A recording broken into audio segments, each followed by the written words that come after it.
Hello, fellow wrestling fans. How are you? Here lately, what happened on Friday Night SmackDown main event for January 19th, 2024.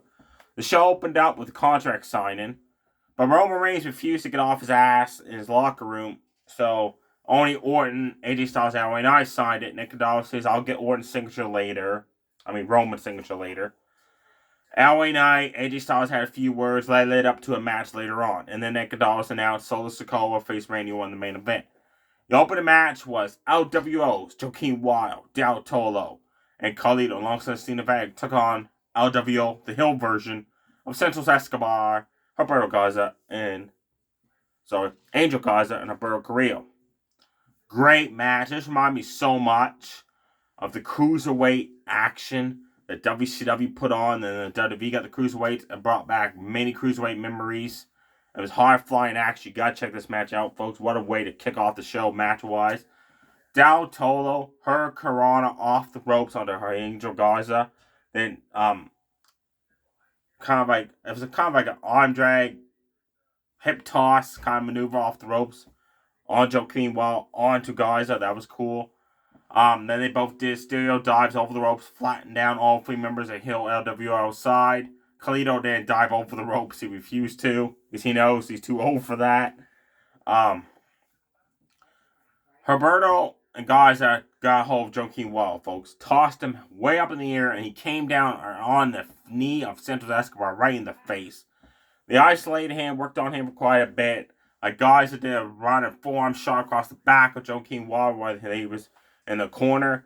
He fought back at a jump up DDT on Humberto, tagged in a Carlito. Carlito came in, house on fire, running knee to Humberto, running clothesline on Humberto, spine buster Garza, spine buster to Humberto Carrillo. Then Humberto came off the ropes, stunned Carlito with a side kick off of it, and then all everybody was like fighting everybody. And Humberto Irish whipped Garza into the corner. Santos got up and made the tag, but Carlito never saw us. When he hit the backcracker on Garza and went for the win, the referee wasn't counting. He said Santos made the tag. Santos rolled up. Carlito stole the win. The Hill team won the game. But man, what a match. And Selena Vega, she's got to do something as a manager. She just stands there. At least try to help them win. I know it's a face team, but try something.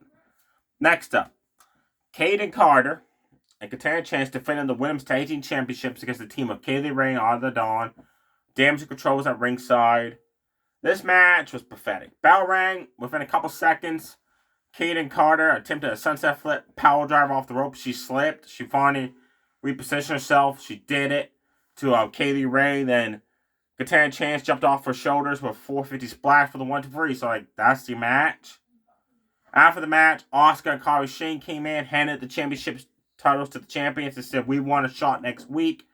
Nick Aldis announced backstage that next week on SmackDown, those two teams will face off for the Tag Team Championships. Then we had Pretty Diddly. They were backstage and they were wondering who is Tyler Bates' partner for the tag match. Then you got AJ Styles versus LA Knight. Match start. Both guys exchanging chops. LA Knight power slammed AJ down. Then repeatedly sent his face across the announce desk and then drove him into the barricade with Flapjack. Then suddenly, Solo appeared for the crowd. Samoan spiked LA Knight. Drove AJ Styles to steel step. Samoan spiked him. Then he said, I want to face Randy Orton tonight. Well, he already knew he was having a match with him, which made no sense. So that match did not have a clear winner. It was a fast match. Then we had Pretty Diddly took on Tyler Bate and his partner, Pete Dunne.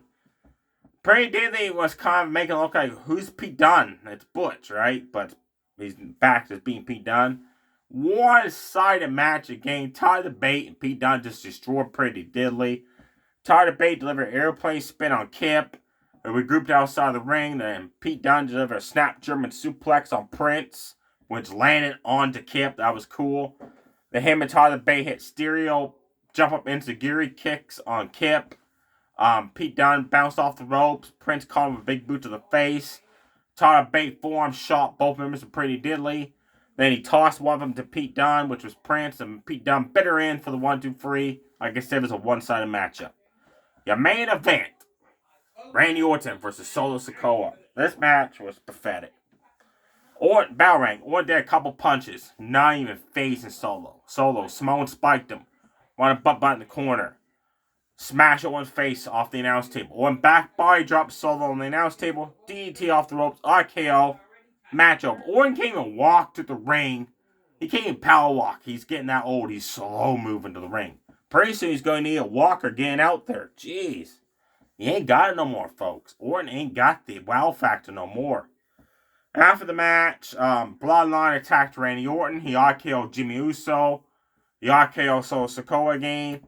Roman Reigns, Superman punch out of nowhere. He came for the crowd. LA Knight and AJ Styles came out. AJ started fighting Jimmy Uso up on the stage. Sent him face first at the LED board. LA Knight got a few shots in on Solo Sikoa. Then Roman speared him. Speared AJ Styles, who ran in the ring. And then he went to, after he signed the contract for the Fatal 4-Way, spear Orton. But you could tell what was happening because 5 minutes he stood there waiting for Orton to get up. He ran into the RKO. That was so predictable. The call was pathetic. After the match, Orton laid the contract down and found Roman Reigns saying, "I'll beat you for that championship at the Royal Rumble." Also, backstage there was a segment where the OC, Gallows, Anderson, me, and him approached AJ Styles like, "We tell you, man, we got your back." AJ says, "Prove it." Yeah, again, they didn't come out to help AJ Styles when he was getting attacked by Solo Sikoa in his match against LA Knight.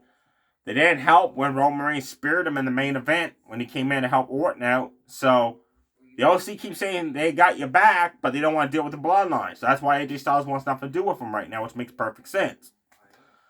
Logan Paul, Kevin Owens had a segment talked about the upcoming match of the Royal Rumble next week for the United States Championship. Logan Paul was refusing to wrestle unless Owens took the cast off his broken hand. Owens took the cast off, punched Logan Paul in the face, but hit it with the hurt hand. Logan Paul saw the hand was hurting, attacked the hand, stomped it on the steps, punched out Owens. Owens got up, security officials, referees separated them. Logan Paul stood tall with the United States Championship while people checking on Kevin Owens with his hurt hand. Again, Bobby Lashley, Street Profits came out to call out Karrion Kross, got it, and the Offers of Pain and Paul Heyman. Again, they no-show. They just appeared on the screen saying, "Next week we'll be there. We'll have a face-to-face talk." Like, Lashley don't want to talk. They want to whoop their asses. And Karrion Kross to them's like, "We just want to talk." Ooh, yeah, that's a scary stable. That just wants to talk to you. Next, that's it for SmackDown. Next week, it's Kaden Carter, Katana Chance, defend the Tag Team Championships against Asuka, Kairi Shane. That should be a good match. Carlito versus Santos Escobar. That should be a good match. Carmelo Hayes, Austin Theory. We're finally going to get the rematch from 2 weeks ago to end it.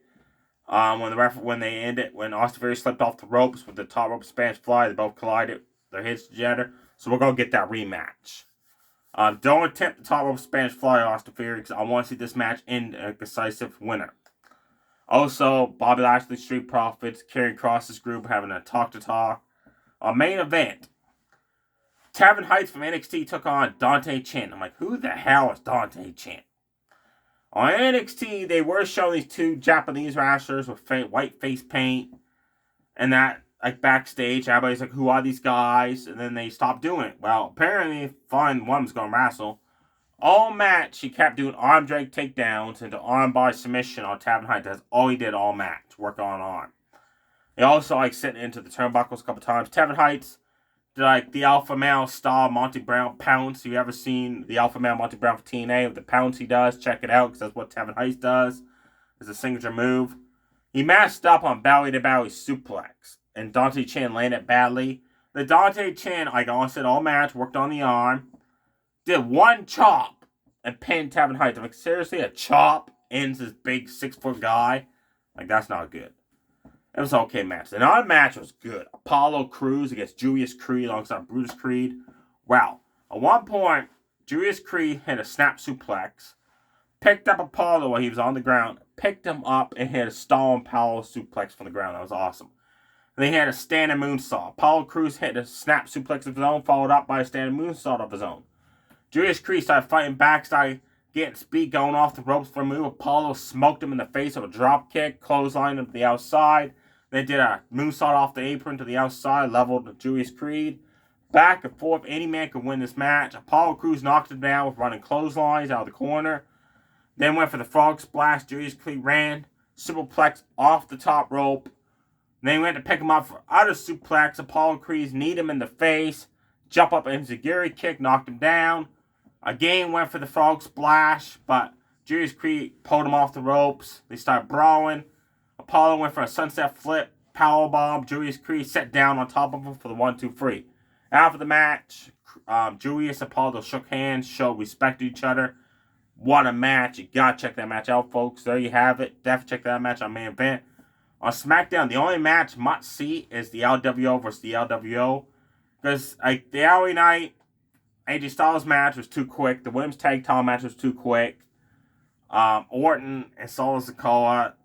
You can't have a good match with Randy Orton anymore. You can't, folks. He ain't got the wow factor no more, so that wasn't good. But definitely check out if you want to see Pretty Deadly get their asses kicked as Tyler Bate Pete Dunne delivered that, for sure. And let me know below, the Royal Rumble's coming. The hardly announced it anybody, so it's going to be a surprise of who's entering the Royal Rumble. Let me know below who you think. This is crushing. Say, like, for instance, they chose a member of Santos Escobar's LWO to compete in the Royal Rumble. They chose a member of Carlito's LWO to be in the Royal Rumble match. Which of those members would you like to see be in the Royal Rumble match? I'd love to see Joaquin Wild, to see what he can do in a Royal Rumble, those high-flying moves he does. And I'd love to see Humberto Carrillo in the Royal Rumble as well. Because the last Royal Rumble match he was in, he didn't last very long. So I can see him redeem himself. Santos Escobar has been in a lot of Royal Rumbles, so I can see Humberto be in it. So let me know below of those LWO members, who would you like to see participate in the Royal Rumble match and why. Stay safe, everybody. I'm going to head over into the TV room because it's time to play some Spider-Man 2. I'm going to play as Miles Morales, see what happens. Stay safe, everybody, too. So, wait, bye.